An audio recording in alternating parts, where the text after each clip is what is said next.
They had a huge impact. You know, my father being who he is, and my mother being, you know, a leader in the community. She's a pastor. They just got a lot of respect everywhere they went, you know, when I was younger. And I wanted to be like that. So, you know, whatever I did, whether it was music or basketball, I just tried to be as good as I could be so I can get that type of respect. Luqman was always searching for his identity and where he wanted to be and what he wanted to do in life. I gave him an opportunity to do that. Well, I never tried to force music on any of my children, and Luqman, he basically was a natural when it came to music. My first instrument was the trumpet. Just playing that when I was like 8 or 9, you know, learning how to play, trying to be the best I can at that.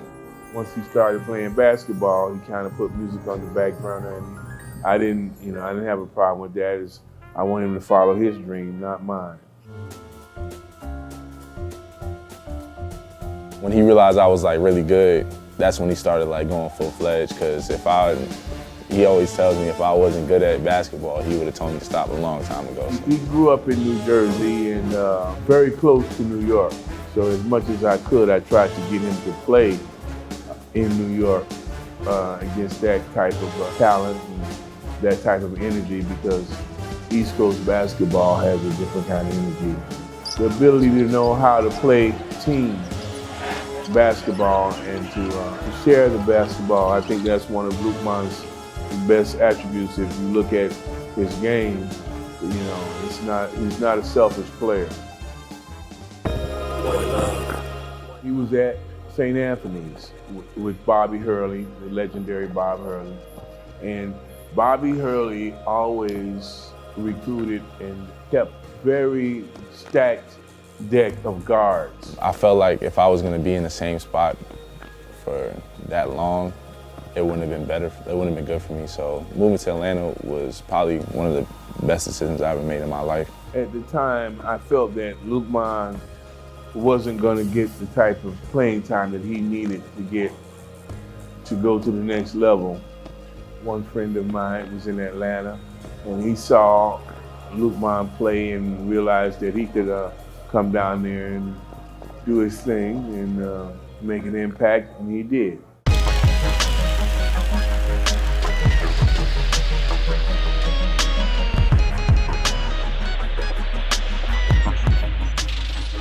I just found my swagger because, you know, at the time I was like 16. I didn't really know too much about myself. Just became who I am now, really, as far as not just basketball, but just as a person. He had a good 2 years there. Unfortunately, they didn't go to the state that year, his senior year. Consequently, Luqman didn't get the looks that I felt that he could have gotten. I wasn't really getting recruited heavily out of high school. You know, that wasn't really a problem for me. It kind of affected me a little bit when I was a senior, because I was like, now what am I going to do? So consequently, we had to go the hard road, and Luqman played a year of prep school, and then he went to JUCO. That experience made me stronger, because I could have stopped right there and just been a regular person or a regular student, but I just decided to keep going. One of my friends, Costa Anderson, who went to my junior college, I hit him up and asked if there was any spots left for next year, and he got me in contact with Coach Donnie Jackson. Make a long story short, he offered me a scholarship. Like in high school, I played all the time. I started, stuff like that. AAU, I played a lot. So, you know, for me to just like not play, period. My first couple games freshman year was just like a shock to me, because like I'd never been through that before. Being in junior college period where you don't really know how long your teammates are gonna be there for, and you still have to, you know, be a leader, and they kind of have to listen to you as a point guard. It just helped me develop my leadership skills that much more, because, you know, being in Tonkawa, it helped me to learn how to read a room and like help other people from different backgrounds like bond and come together to try to accomplish a goal. I was figured if I'm not gonna play, I might as well break a sweat doing something. So if I'm playing, I would want somebody to cheer for me on my team on the bench. It just feels good, and it brings the whole unit together, just doing that type of stuff. So I figured, you know, I might as well be the dude to do it. And then I got my chance toward the end of my freshman year and played really well. Coach Warder called me right after we lost in the region championship game. You know, I liked what he was talking about, so I took my visit here. I didn't really care about all the other visits I had, all the other offers. Like, I just felt like I was home here.